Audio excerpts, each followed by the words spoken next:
You can grow any cotton in Egypt. Egyptian is just the country it comes from, the country it's grown in. It doesn't say anything about the quality. Right. Shout out to the Egyptian cotton lobby, though. Yeah, they killed it. Yeah. I'm Christine Sear-Clisette. I'm Kyra Blackwell. I'm Rosie Guerin, and you're listening to The Wirecutter Show.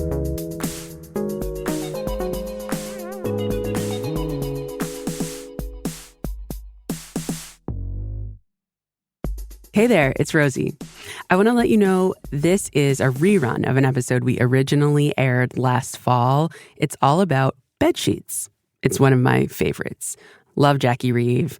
In fact, my mom still talks to me about Jackie and about this episode a full year later.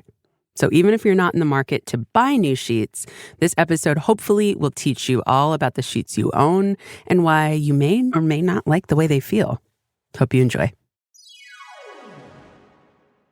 Happy fall, y'all. Hello. It's nice to be here. It's nice to be in September. Yeah. Now it's like really crispy in the morning. It's beautiful. Sweater weather. Cuffing season. Cuffing season. Catalog season. Get my home decor catalogs. No, I'm not with you on that.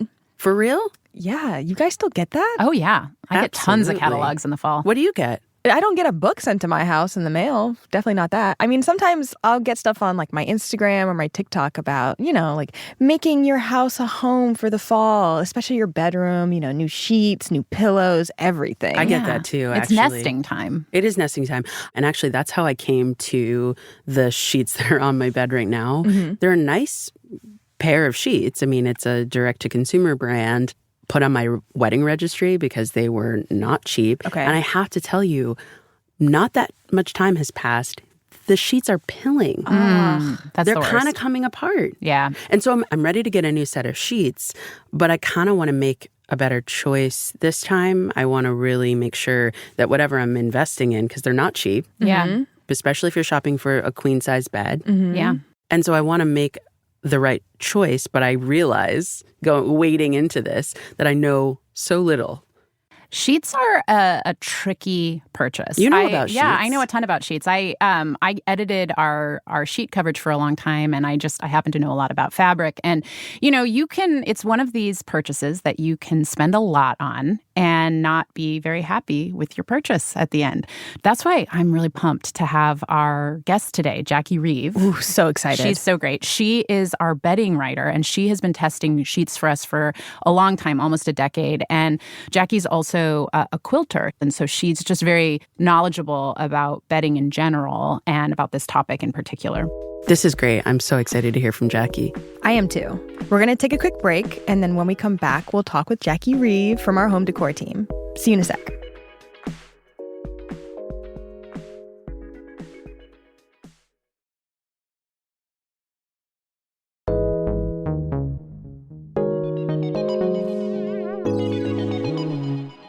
Welcome back to the Wirecutter Show. Today, we're talking with Wirecutter veteran Jackie Reeve. Jackie has been covering bedding at Wirecutter for 8 years. She's a quilter, she's a former librarian, and she does make her bed every day. Go, girl. Bravo. Jackie is so knowledgeable about sheets. I've worked with her for years, and truly she's the person you want to talk to find out kind of all the secrets about sheets. She's going to talk to us about what different kinds of sheets are, what is good and bad about each kind, and what to look for on labels when you're buying sheets. Jackie, welcome to the Wirecutter Show. Thank you. Jackie, we have known each other a long time. A long time. Yeah. You and I have been working together for almost a decade. It's getting close to that. 2015. Yeah. So something I've never asked you, you test all sorts of bedding, all sorts of sheets. Like you tested our pillow guide for a long time. You are really like our bedding guru on staff, I will say. I want to know, what is the wildest, weirdest testing you've ever done? Okay. One of the wild things is that, so we used to live in New Jersey. We moved to Washington. It's been like 6 years. And we basically bought our house because it had a second laundry room in the basement for me, for work. Oh my gosh. Because the year or two before we moved, when I wrote the blankets guide originally, I tested almost 24 king-size blankets. Wow. And I ended up running our dryer for 200 hours. I added it up. Oh my gosh. 200 hours. And that was just on blankets because they take so long to dry. And so when we were house hunting, we found this house that the basement is like a finished mother-in-law apartment kind of thing. And it had its own laundry room. And my husband, Adam, he was very excited because a tremendous part of my job is laundry. And so it can really hold up the family laundry. That actually really did influence why we bought our house. Wow. I just imagine you being surrounded by blankets, like the blankets that you test. You're just swimming in a sea of blankets. So many blankets. You also kind of have like, you are a former librarian, and you kind of have like a Dewey Index system of sheets and bedding in your home, right? I do have to have a system because there's so many. And so I put everything in the pillowcase and tie it up, and then I safety pin a label to it with I write down what's in it and I still lose pillowcases. So I'm convinced there's like gremlins in the laundry room because no matter how much I try to keep stuff together, pillowcases still vanish. If it can happen to you, it can happen to anybody. Truly. I don't know what happens to them. Oh my gosh. Well, Jackie, about sheets. So I have so many questions. As you know, I've been testing mattresses for a while. Because I test beds, people think that I also test bedding, but it's its own world. It's its own thing. Yeah. I could not do what you do. And I likewise, I don't like the Dewey Decimal System for sheets. But, you know, the question that I get most often is like, what mattress should I buy? And of course, the answer is, well, what do you like? Yeah. And people don't know. So I was just kind of wondering, like, do you think that this is the same for sheets? Like, people actually are buying fabrics that they don't know enough about and they don't know enough about themselves to get what they want? Yeah, I think sometimes that's true because it's really confusing and different companies call things by a different name. And so you might think they're completely different. If you're just buying plain sheets, cotton sheets really are divided into two weaves, percale and sateen.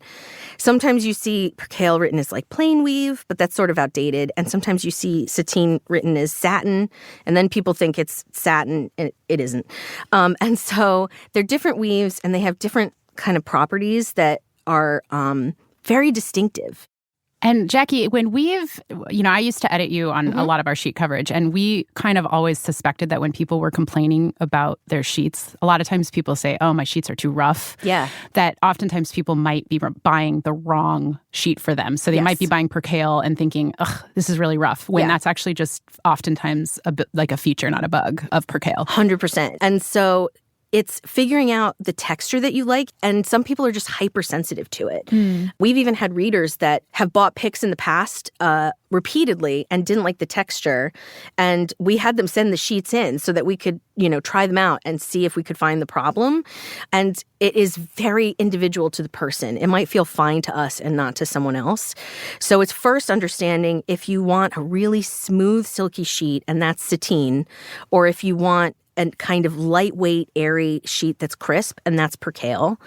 And also, if you're if you sleep hot, if you're looking for more warmth, what time of year it is, all that matters. So percale and sateen are two different kinds of weaves you might see on a label, and we'll talk much more about that later, I know. But backing up to one of the main pieces of advice in your guides on the Wirecutter site, Jackie, is that it's best to look for 100% cotton sheets, regardless of the weave. Can you explain why you recommend 100% cotton? Cotton is, a lot of people don't like cotton. It's expensive to grow. It's environmentally, taxing is the argument that you hear people make to grow. But it is the most breathable material next to linen, which is a more distinctive texture. Cotton is like the most broadly appealing material that you can use for sheets. It's the most breathable. It's the softest. It lasts a good long time. You can really beat it up in ways that you can't with linen and in ways that you can't with synthetics. And the way the sort of fibers of these materials are measured, it's called denier, and it's basically how fine a fiber is. And cotton is like the finest, silk is the finest natural material, but it's the finest material that you generally find sheets in. And so it feels smoother on the skin, like the skinnier the fiber, the better it feels. When you see something like thread count, they're measuring by a square inch. So picture a square inch of fabric, how many threads of material you can squeeze in there. And so cotton is pretty fine, and you can get a good amount in there, but it still breathes.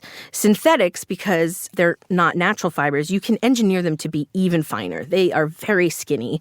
And because of that, they're pretty dense. Like if you wanted a material that wasn't full of holes, you're packing those in, and it just less air flows through. We like cotton because the way that you can weave it is more breathable and softer. Every expert I've ever talked to, it's the one that they recommend the best for comfort and for longevity. So to that point, Jackie, when we're talking about cotton and quality cotton, there is a term used for fibers, the staple, right? Yeah. So what is it? First of all, like, what does staple mean? It's the fiber itself. So if you were to take fluffy bits of cotton off a plant, the staple is it's that material, it's that fiber. So just the way you can grow like 100 different kinds of tomatoes or pumpkins, you can grow many different kinds of cotton. And so some of them grow really short staples, like they're just not going to be very tall fibers. And some of them, which are harder to grow and more expensive to grow, they have longer fibers. When we think about it with sheets, we often think about it in terms of strength and durability. And I think of it like braiding hair. So basically, if you have hair that's all different layers, let's say, like the Jennifer Aniston bob from Friends, and you tried to braid that, you're going to have bits of hair sticking out, and you have to use a lot of conditioners or products or gels to get that hair flat enough to braid it into a really smooth, even braid. And then the second that braid gets friction, like if you slept on it or if you rubbed your hands over your hair, the little shorter, different lengths of that hair, they're going to start to fly out of the braid. It's really hard to control. So in sheets, when those fibers start to fly out of the weave, you feel it on the texture of the sheet. It can make the sheets hotter. It can make the sheets scratchier. It makes them more susceptible to holes or tears because now, instead of being a nice flat woven piece of fabric, you have little threads of stuff sticking up, and those can grab onto things and, cause problems. So long staple cotton, it's just a longer fiber. We tend to recommend long staple. Like if you're shopping for sheets yourself and you're, not sure what you're looking for, see if you can find sheets that are long staple or extra long staple cotton. They'll be more expensive because it is just a more expensive cotton to grow. But the idea is, picture trying to braid hair that's all one length. It's like 70s flower child. Yes. Long, perfect, straight, smooth the perfect braids. part. Yes. You probably don't need a lot of product to get them to stay put. You're not going to get as many flyaways. It's an imperfect analogy because, obviously there's no fiber of cotton that's as long as a sheet. You're going to have to weave a bunch of them together anyway. But the longer the fiber, the smoother the thread. So you want the smoothest threads that you can because they're going to be the strongest and the most durable over time. They're also going to feel the best on your skin because you're just getting that flat, lovely, cool surface. You're going to get fewer of those little bits that stick up and cause problems. And so they tend to last longer in our experience. Wow. Okay, so pause. Let me see if I got that right. You're saying that long staple is better, and it's talking about the length of the cotton fiber. Yes. Correct. And you can find good sheets that have short staple cotton. But if you're shopping on your own and, for whatever reason, let's say you can't find our picks or you don't like our picks, that's fine. I won't be offended. And so if you're just out and there's an incredible deal on sheets that we don't recommend and you're wondering if they're worth getting, that's when I sort of say, see if you can find things that say long staple. I have tested short staple sheets that are great. And some of our picks aren't long staple.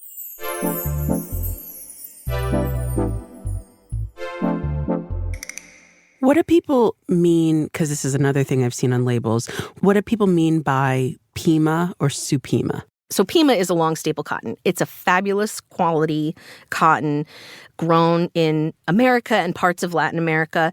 There are other types of long staple cotton grown in other parts of the world. Like there's one called Giza, which is grown in Egypt, which brings up a whole other thing about Egyptian cotton. But Pima is just a long staple cotton grown, in North or maybe South America. Supima, it's like a brand of American Pima. So it is Pima. Supima is Pima, but it goes through a process of you have to be certified and make sure that you're using the right stuff. It's a very specific American Pima. Texturally, are they going to be similar, Pima and Supima? Yeah.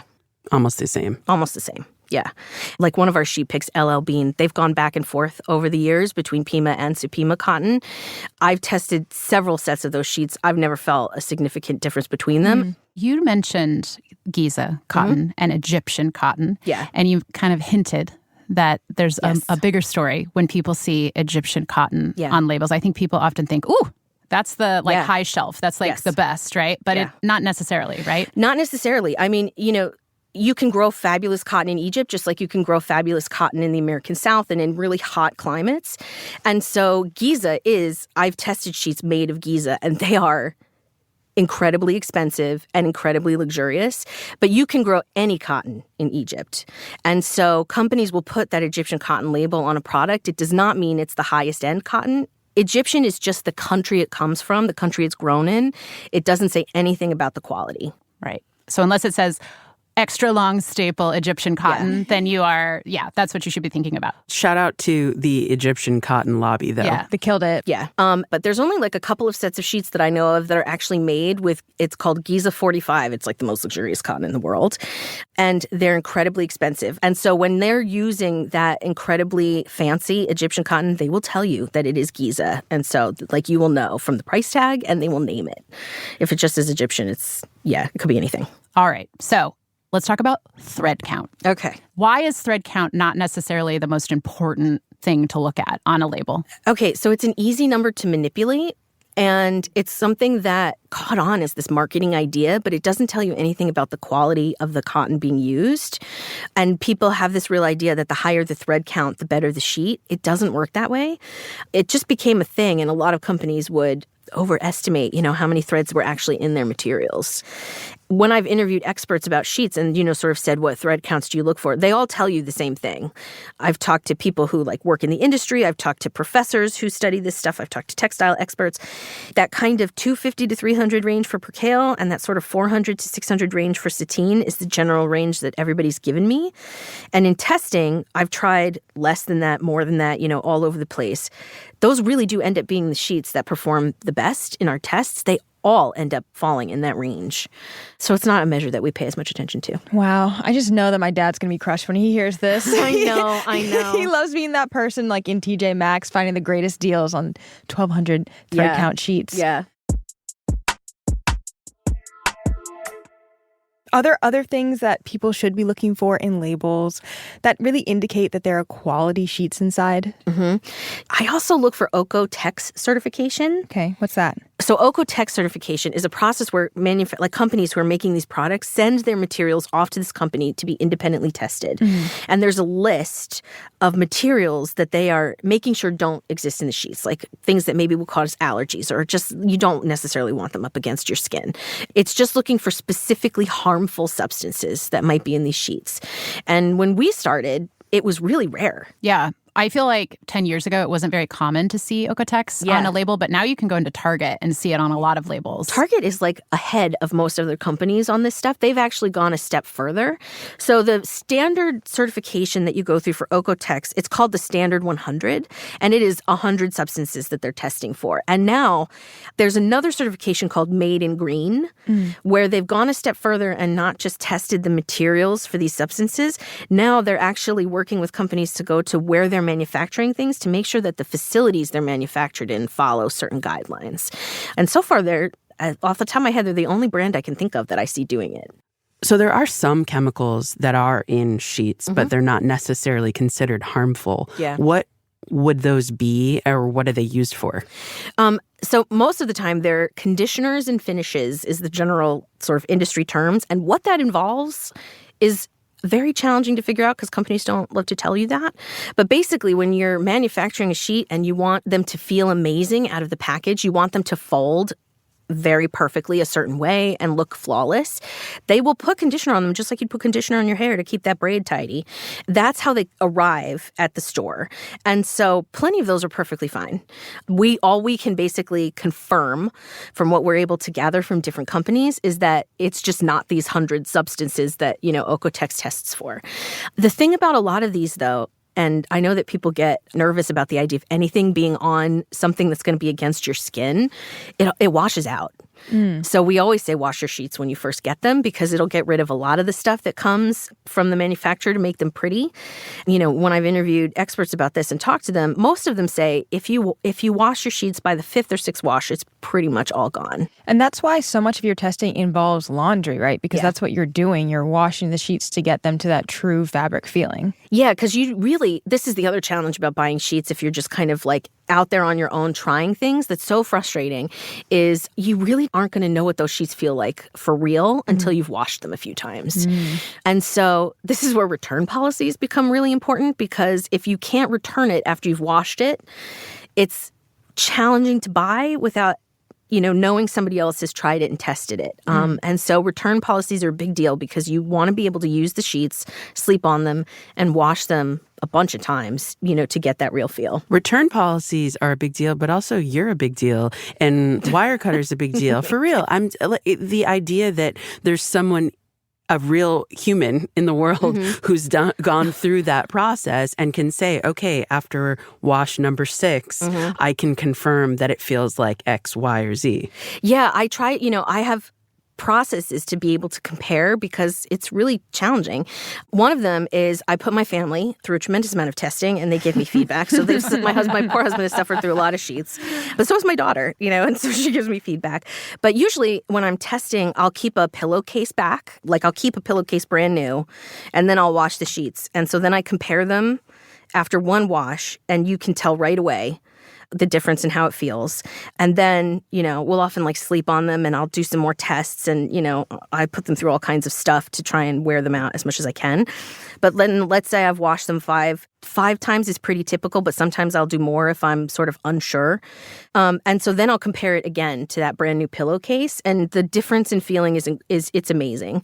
And so there are very few sheets that I've tested. I can think of maybe 2 off the top of my head that feel as amazing after 5 washes as they do out of the package.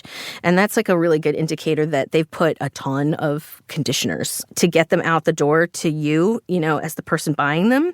I don't want to go so far as to say trickery because that sounds really mean, but it's kind of trickery, and so you just don't know. Wow. I wash them a lot. Okay, so I'm hearing that you got to check those labels. You want to aim to buy 100% cotton.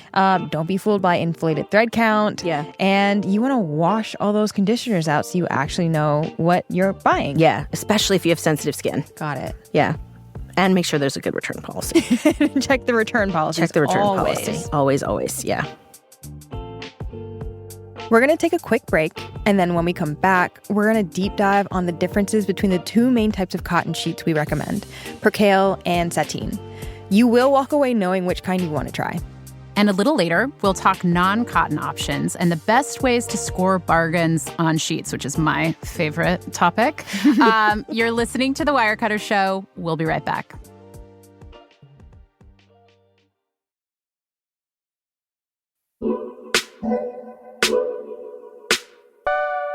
Welcome back to The Wirecutter Show. Today's episode is about sheets. Our guest is Jackie Reeve. She's Wirecutter's bedding reporter and has been testing bed sheets for 8 years. All right, Jackie, we're going to talk about one of my favorite things when it comes to sheets. Let's talk about the feel of the fabric. Earlier, you mentioned Percale and Sateen, which are 2 different types of weaves. But let's go a little deeper. Walk us through what the differences are between these 2. Okay, so Percale is a lighter, airier fabric, but it also tends to be, that's the one that people often say is scratchy. And so the weave on a Percale is like the lattice on a pie. It's like a tic-tac-toe board, 1 thread over, 1 thread under. If you looked at it, up close, that's what it would look like. So if you think of when you're looking at a pie, you can see all the filling through that lattice. Think of that as the air that can get through the sheet when it's on your body. It's just more breathable. I use Percale sheets all summer. But they also are very crisp. Just the way that they're woven, just the nature of a fabric like that. It is, I think, often what people think of when they think of hotel sheets. It's going to lie on top of your body, almost sort of float over you. It's not going to hug into all the nooks and crannies. And it weighs less because you can only squeeze so many threads into that pattern. But the flip side of that is that it's the one that people most often tell us that they find scratchy. And so what is the Wirecutter pick for the Percale sheets? The Wirecutter pick for Percale sheets is from LL Bean. It's been our pick forever and ever. I think we've had something like 4 different writers test them and always come to the same conclusion. And we often do not have a budget pick for them because we have yet to find a really great, affordable set of Percale that does what it's supposed to and feels good on the skin. And so LL Bean is our favorite. And so how about Sateen? Okay, so Sateen is a slightly different weave made with the exact same threads. So if a company sells a Percale sheet and a Sateen sheet and the names are really similar, they're probably using the exact same cotton, exact same threads. They're just weaving them in a different pattern. So Sateen, instead of having that pie lattice where you go over one, under one thread, Sateen has what's called floats. So you can squeeze more threads into a small space because you can, let's say, go over one thread and then float under 2, or float over 3 threads and then go under 1. And so because it's not a 1 over, 1 under pattern, it just gives more room to squish more material in there. It's denser, so it's warmer. So it's what I often use in the winter if I don't have flannel sheets on the bed. And it is heavier. They just physically weigh more than Percale. So it's not a sheet that I would use in the summer. It will make you sweat. It has a better drape. When you put it over your body, it's going to nestle into all the spaces around you. And it has a really silky, smooth feel. So if you don't like a crisp sheet, Sateen is the way. It also doesn't wrinkle very much. Percale wrinkles a lot. I know that bothers a lot of people. And the longtime favorite that we've had for Sateen is actually from JCPenney, of all places, right? Yeah, and it is not a long staple cotton. It's just one of those that we've tested so many of them that just whatever witchcraft they're doing to those sheets, it's really good. It's not like the best Sateen we've ever tested, but for the price, it is so good and lasts for years. And to your point, if you're on a budget and you are looking for something that's smoother, you're more likely to find Sateen that's cheaper than a good Percale, right? In our experience, yeah. So Percale tends to be lighter and airier, so it's breathable and kind of crisp. And it's actually kind of funny. I just got a set of Percale sheets and I love them, but I do find them so loud. They are crunchy. Loud. I hear that a lot. Yeah. But I like it. I do think that they're very breathable, and I haven't noticed that they wrinkle. In comparison to that, you're saying that Sateen can be a little bit heavier. It really like sinks over your body. Yeah. This sounds like my dream. Sateen. The I want to Sateen. be My husband loves them. I want to be hugged by my sheet. I'm going to take a real left turn here, Jackie. And we've talked a lot about cotton, but I want to talk about my personal favorite sheets. We're getting to it. Let's talk about linen. Yes. What is linen? What is it made of? Okay. And kind of how does it differ from cotton? All right. So linen is plant-based, just like cotton, and it comes from flax. When it's made into a thread, when you use the fibers to make a fabric, it is fatter than cotton. There's going to be bigger gaps between them and they're going to let more air through. So linen is incredibly breathable. I have to agree with Christine on that. They are so cool. They let so much air circulate, but it is a scratchier fiber than cotton. And so a lot of people just don't like the texture. That's the problem I run into. I will begrudgingly admit that they feel better to sleep under in summer in terms of just how air circulates than cotton. But, I also feel like if I roll over too much, I'm going to get like a rash because they're so scratchy to me.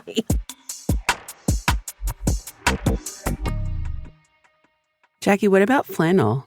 Because one of my best, flannel. I love one of my best sense memories from childhood. It was the annual switching of the flannel sheets that my mom would do onto our bed. Yeah. I love flannel. Yeah.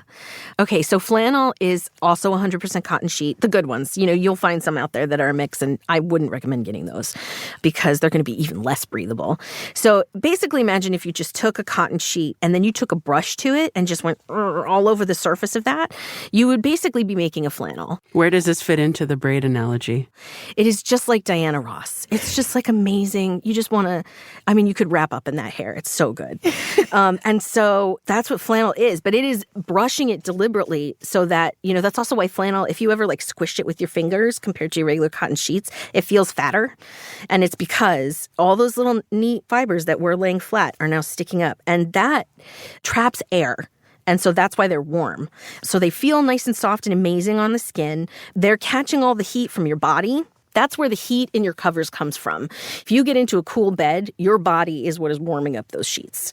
And so flannel is like taking all that nice body heat and it holds onto it. So it's not getting out through the spaces. It's nice and contained and it's really fuzzy.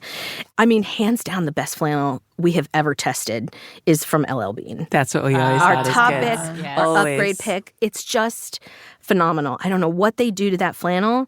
However many times we wash those LL Bean sheets, they stay pretty fluffy.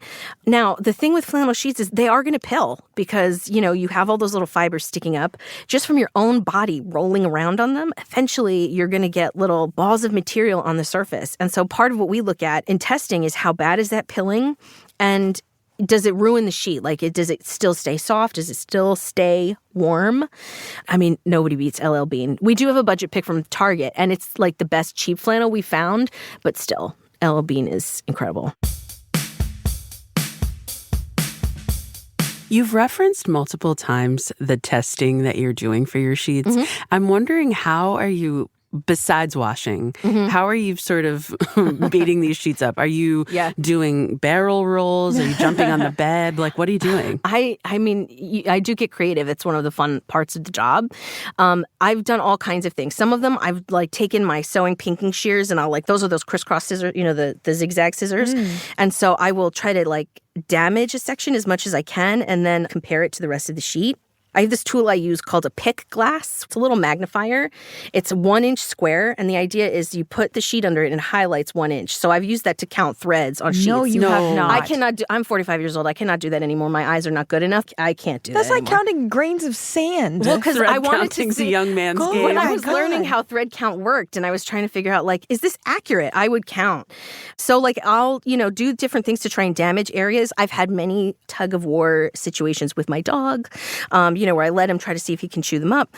I'm doing things to the temperature sometimes in the room when we're sleeping on them to see if I can, like the first time we tested flannel sheets, we were doing it in like July. Yeah. And so I had the air conditioning in our house set to like 55. Yeah, it's a Yeah. treacherous part of the job. Yeah. I could test these flannel sheets in the dead of summer. Just like So cranking up the AC. Yeah. Yeah. Let's pour one out for your husband. Yeah, poor guy. He suffers a lot, but like the trade-off is he's gotten to try some really good sheets. His feedback is often hilarious. He has very distinctive reactions. Sateen is his favorite. Those are the ones that he loves the most. If I put the JCPenney sheets on, the bed, he's like, these are fine. If I put the cuddle down sheets on the bed, he goes, nice. Well, what does he say when you put on the $2,000 set of sheets? You tested a $2,000 set did. of sheets, right? I put those on and he went, nice. That was like the most reaction I'd ever gotten from him.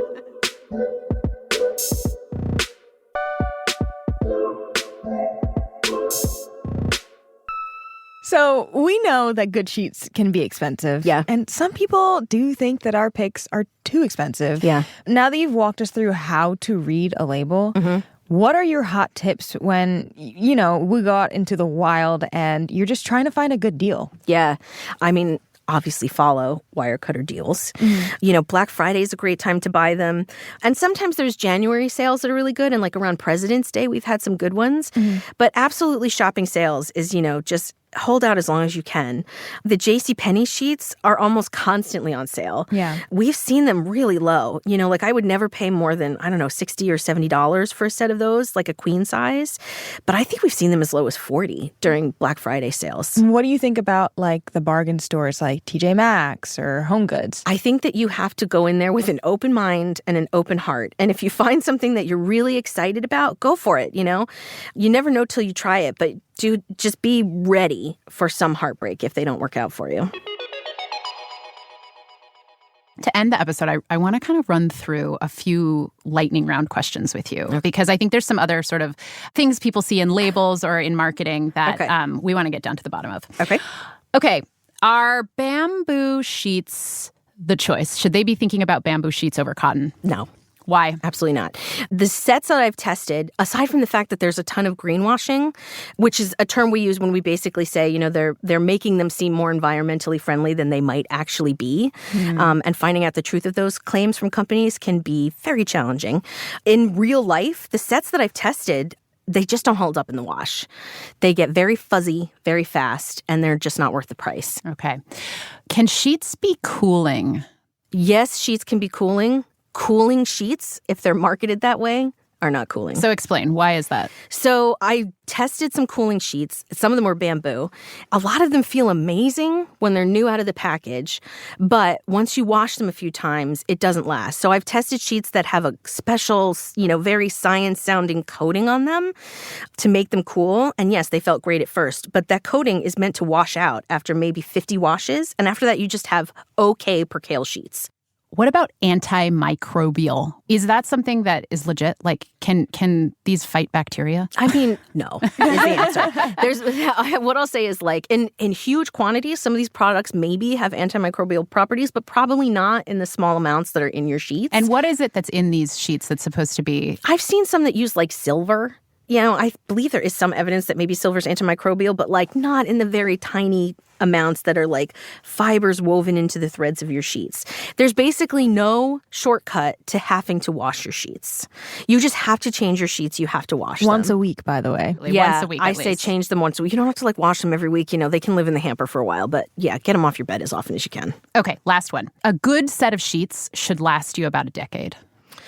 I have not been testing sheets long enough to have personally confirmed that. But yes, that is what experts I've interviewed in the past have told us. I think I'm up to 7 or 8 years, and the good ones are still fabulous. So I think that's a pretty safe number for our picks, at least, I would say. Jackie, it's time for our final question.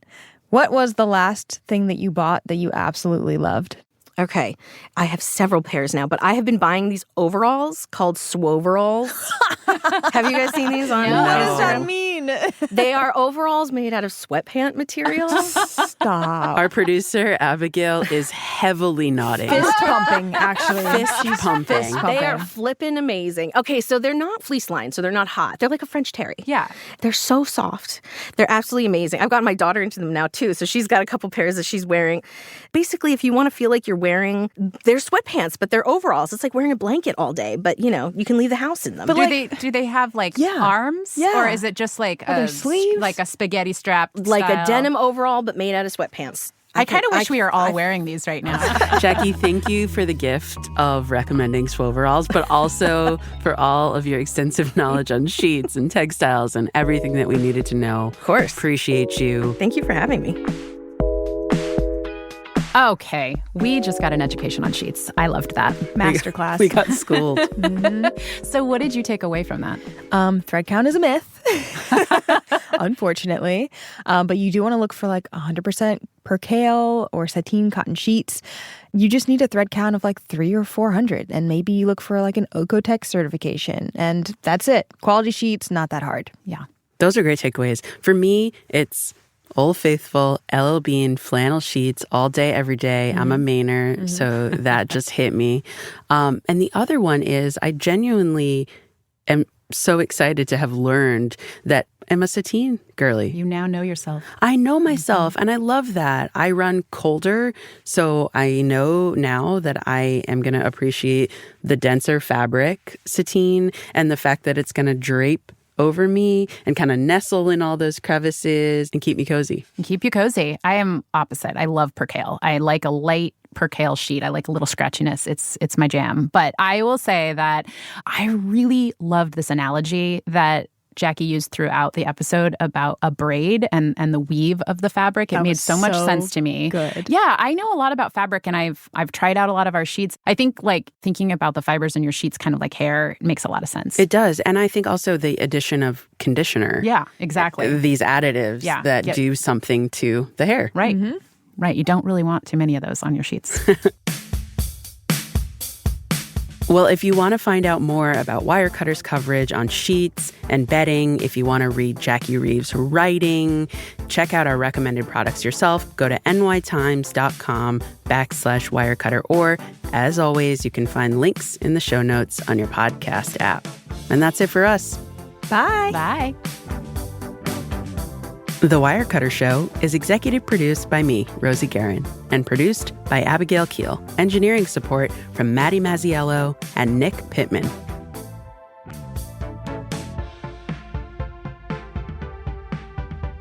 Original music by Dan Powell, Marian Lozano, Alicia Baitup, and Diane Wong. Wirecutter's deputy publisher and interim general manager is Cliff Levy. Ben Fruman is Wirecutter's editor-in-chief. I'm Kyra Blackwell. I'm Christine Cyr-Clisette. And I'm Rosie Guerin.